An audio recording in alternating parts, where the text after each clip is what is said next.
Hello guys, welcome to Sheru ఐడియాస్కి. తెలంగాణ రాష్ట్ర వ్యాప్తంగా మనకైతే భారీగా అయితే కరోనా కేసులు అయితే బయటపడుతున్నాయి. కాబట్టి ఈ నేపథ్యంలో రాష్ట్ర ప్రభుత్వం అయితే మనకు కీలక నిర్ణయం తీసుకోబోతుంది. విద్యా సంస్థలు, షాపులు, ఆఫీసులు అయితే బంద్ అయితే చేయబోతుంది.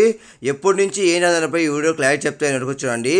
ఫ్రెండ్స్, మీరుగా మంచిగా ఫస్ట్ టైం వస్తే కదా సబ్స్క్రైబ్ చేసుకో, పక్క బిల్హోన్ చేసుకోండి. ప్రతి ఒక్కరు లైక్స్ కానీ షేర్ చేయండి. డైరెక్ట్ టాపిక్కి వెళ్ళిపోతాం. తెలంగాణ రాష్ట్రంలో భారీగా అయితే కరోనా కేసులు అయితే వస్తున్నాయి. కాబట్టి కొత్త వేంటి కరోనా కేసులు ఈ నేపథ్యంలో రాష్ట్ర ప్రభుత్వం అయితే మనకు కీలక నిర్ణయం తీసుకోబోతుంది. ఇప్పుడే కొన్ని చోట్ల మనకైతే ఆంక్షలు అయితే విధించింది. మరోసారి అయితే భారీ కరోనా కేసు పెరిగే అవకాశం కనిపిస్తుంది.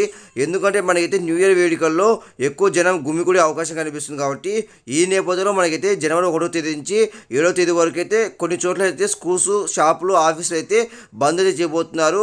ఎందుకంటే ఇలానే వదిలేస్తే ఇంకా ఎక్కువ అయ్యే అవకాశం కనిపిస్తుంది. కాబట్టి ఈ నేపథ్యంలో మనకైతే కొన్ని చోట్ల మనకైతే స్కూల్స్, కాలేజీలు, ఆఫీస్ అయితే బంద్ చేసి తర్వాత ఓపెన్ చేస్తారు.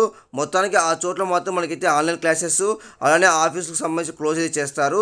ఆఫీస్లో అయితే మనకైతే వర్క్ ఫ్రమ్ హోమ్ అయితే ఇస్తారంట. కాబట్టి ఇవన్నీ అయితే మనకైతే జనవరి 1వ తేదీ నుంచి అంటే రేపటి నుంచి అయితే ప్రారంభం కాబోతున్నాయి. దీనికి సంబంధించిన సమాచారం కూడా ఇవ్వబోతున్నారు. ఎందుకంటే రాష్ట్ర వ్యాప్తంగా భారీగా అయితే కరోనా కేసు అయితే బయటపడుతున్నాయి. కాబట్టి ముందు నుంచి ప్రభుత్వం అయితే కంటిన్యూ చేయడానికి సిద్ధమైతే అవుతుంది. రేపటి నుంచి మనకైతే గుమ్మికూడే అవకాశం కనిపిస్తుంది. కాబట్టి జనాలు ఏ నేపథ్యం ముందుగా ఈ డిసిషన్ అయితే తీసుకుంది. కానీ మొత్తానికి అయితే వారం రోజుల పాటు అయితే విద్యా సంస్థలు, ఆఫీసులు, మొత్తం షాపులు అయితే బంద్ అయితే కాబోతున్నాయి. అవి కొన్ని చోట్ల దానికి సంబంధించి మనకైతే నిర్ణయం తీసుకోబోతున్నారు. మరి కాసేపట్లో ఇంకా అప్డేట్స్ ఉంటే ఖచ్చితంగా పోస్ట్ చేస్తాను. ప్రతి ఒక్కరు లైక్స్ షేర్ చేయండి. ప్రతి ఒక్కరు సబ్స్క్రైబ్ పక్క బిల్ ఆన్ చేసుకోండి. Thank you for watching. Thank you.